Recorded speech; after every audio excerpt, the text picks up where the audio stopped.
Anybody that knows me will know that I really like my technology. One of the reasons I'm really into digital artwork. So recently I decided to have a look at and invest in a little bit of hardware called Loupedeck.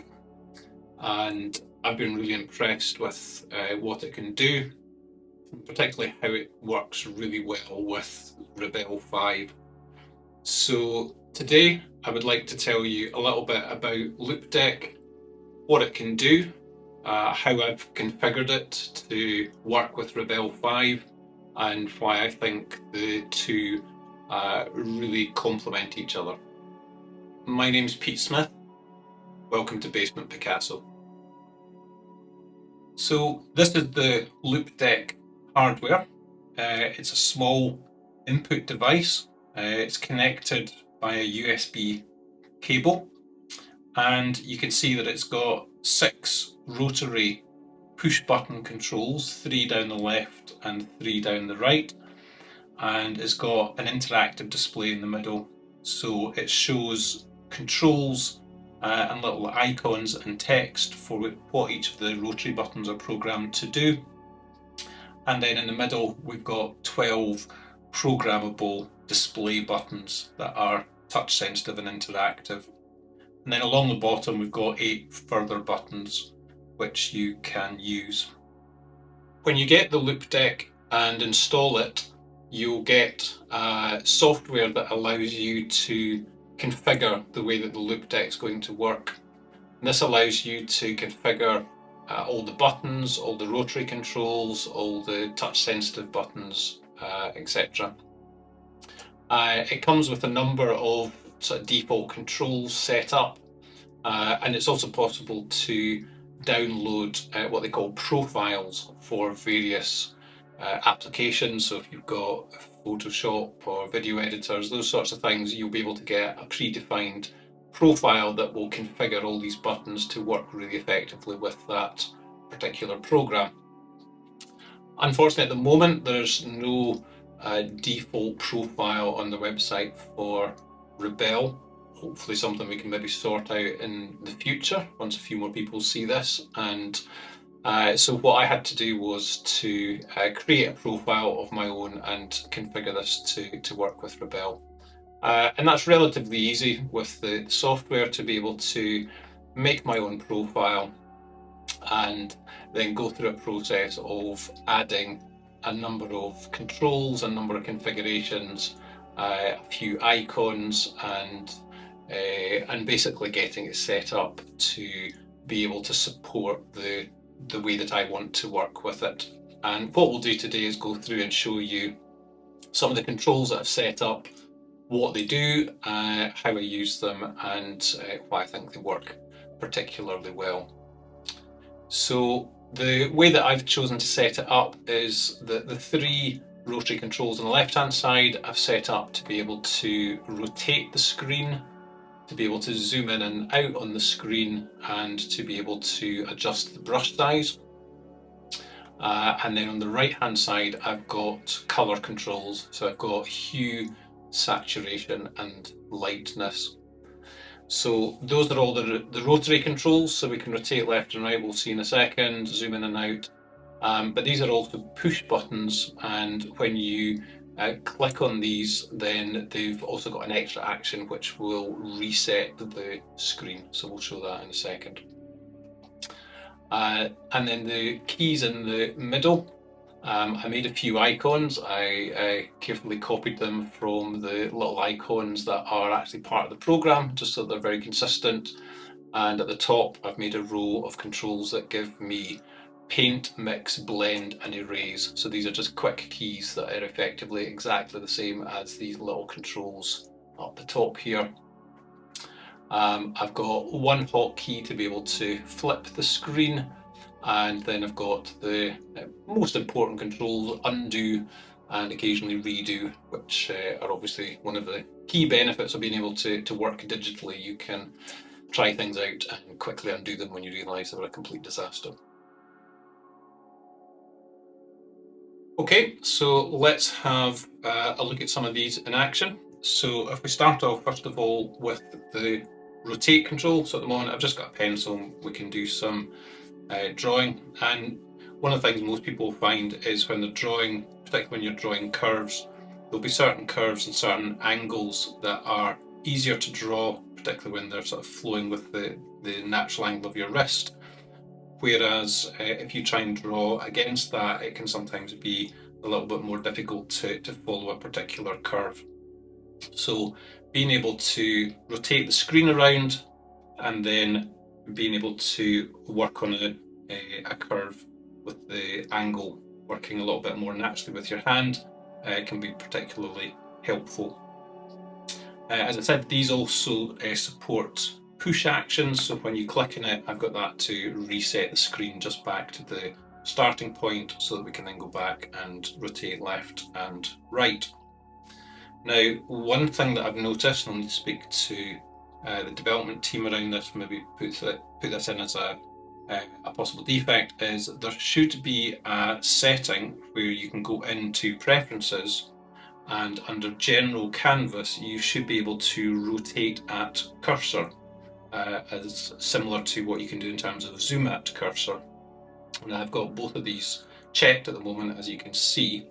And what I believe that should do is, if my cursor is over here and I rotate, that should be the center point of rotation. So at the moment I don't think that's working the way that that option suggests, so I'll have a word with them about that.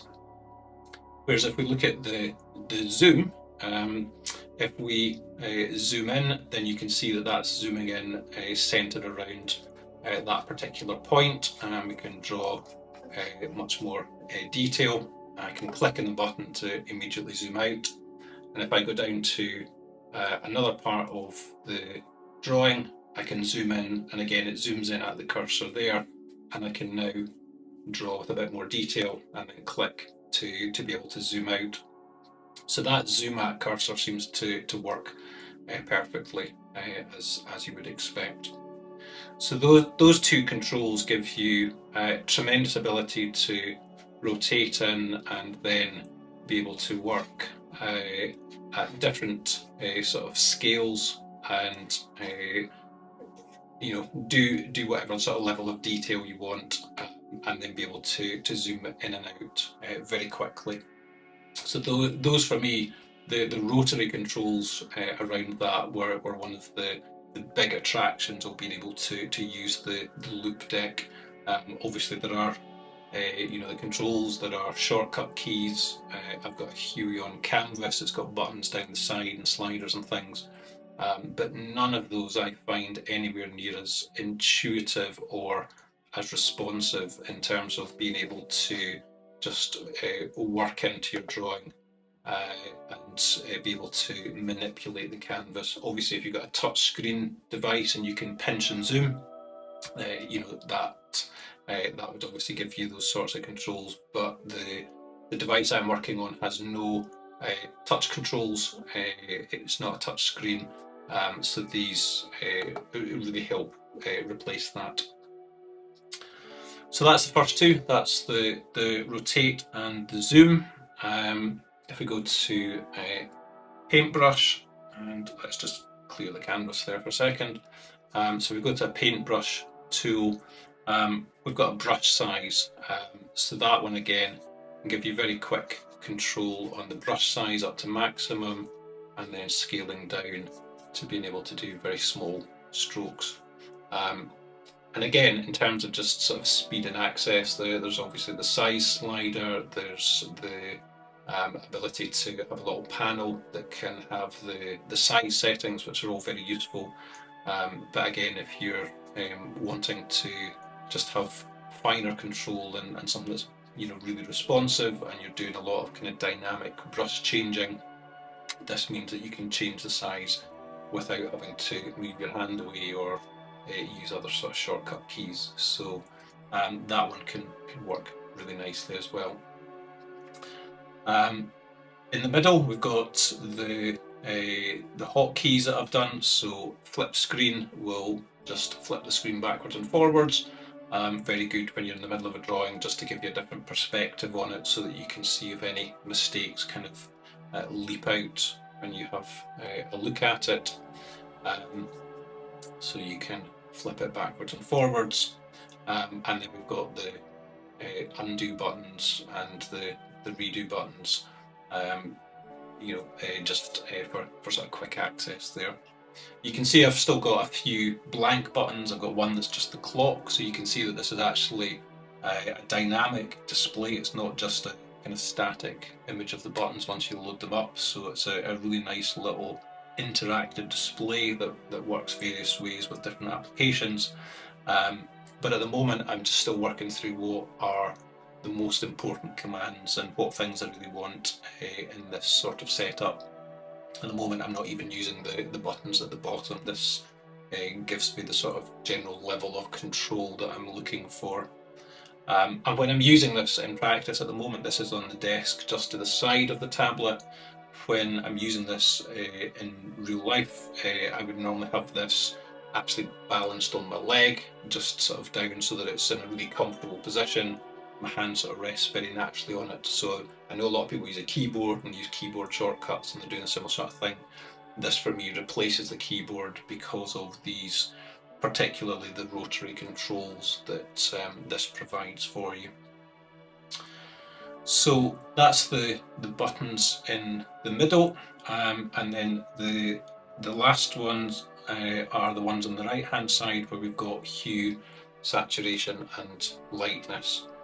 And the way that I've configured the colour palette on the right hand side first of all, so if we have a look at the settings, there's a few things I've got set up here. So it's on a square layout.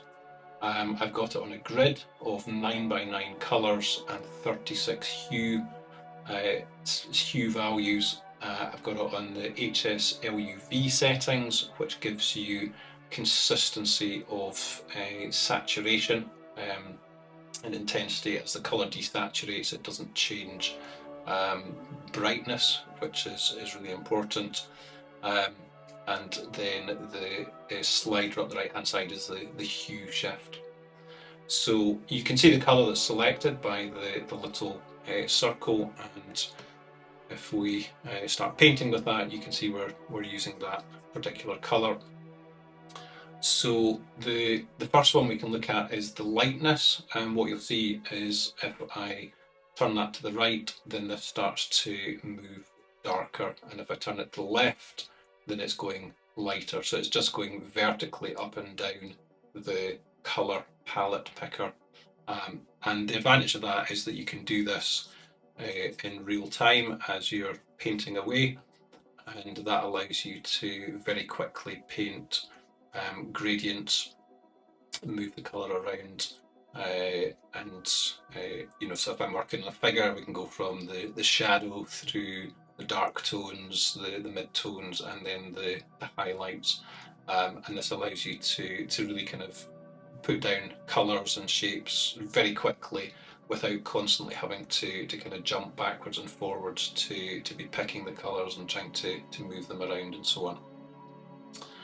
So that's the first control that gives us the lightness. The next one that we've got is the saturation, and what this will do is effectively move us horizontally. So we can take a colour and we can increase it in terms of the saturation so that we bring through more saturated colour, and then we can turn it to the left, which will start to desaturate the colour without shifting the value of it because of the setting that I've got here. And this again I use for a lot of kind of figurative work, because you can see that this is moving us from a warm colour through to a cool colour without ever really changing the tone, and that sort of shift can be really important and really useful when you're doing sort of figure drawings, and the sort of real subtlety that you get within the skin and the colour of light in the skin, and where the blood is near the skin, you get these transitions from warm to cool. So having that quick control around that is really helpful. And then the last one is the one at the top, which is the hue. And what this will do is effectively change the base hue, the base colour that we're working with. So we can see that as I click that to the right, that'll start to move towards the redder colours, and that'll just keep going and come back in at the top, and we'll just keep basically going through the entire spectrum of colours. And it's quite a subtle hue shift, but for a lot of the time, if you are in the middle of painting the sky, sort of transitioning, you don't generally want to have really big hue shifts as you start to play around with the colour palette. So being able to do really sort of subtle colour shifts really helps being able to work sort of continuously and work with those different colours. So you can see that I'll keep going all the way back round until I run out of space. So those are the three controls. Now each of those three controls, as I said, really corresponds to kind of horizontal, vertical, and this kind of slider. If you want to move diagonally, so if you would sort of you want to go from this colour to this one, which you can pick, then obviously you need to use both of these. So you would sort of go back one and then back one. So you can do that, but it's obviously not quite as simple as the single transition. But you can move around, and typically what you'll find is when you're painting and you put a colour down, you'll sort of evaluate it and think, is it too light, is it too dark, is it too intense, or does it need more saturation, and then you'll make one kind of adjustment to it and then see if that's the colour you want, and if not, possibly make a different adjustment and so on. And the other way that I pick colours is on the actual stylus itself. I've got a hot key for one of the buttons, so if you want to make a big colour shift, then I'll use that to get my colour started, and then I'll start to use the sliders to make little adjustments around that. So hopefully that gives you a good overview of the sorts of things that you can do with the Loupedeck. As I say, I've really configured it to sort of initial things that I want to do. The only thing I've not shown you so far is the sort of 4 buttons at the top. So these are just the different sort of paint modes. So you've got the paint that will just paint over everything. You click the middle one, that'll take you to the paint and mix, which will then start to blend in some of the other colours. And then we've got the third one, which is the paint and blend, which will give you a much more sort of mixing kind of sensation, where pressing hard really puts the paint down and pressing lightly really just kind of helps blend the colours together. And once you get further into the painting, then you can obviously use the combinations of these. I'll use the colour picker to then pick an intermediate colour that's picked up, and then go back to using the various controls, so I can start to make little adjustments to the kind of colour that's being put down off the back of that. Okay, so there you have it. There's the Loupedeck.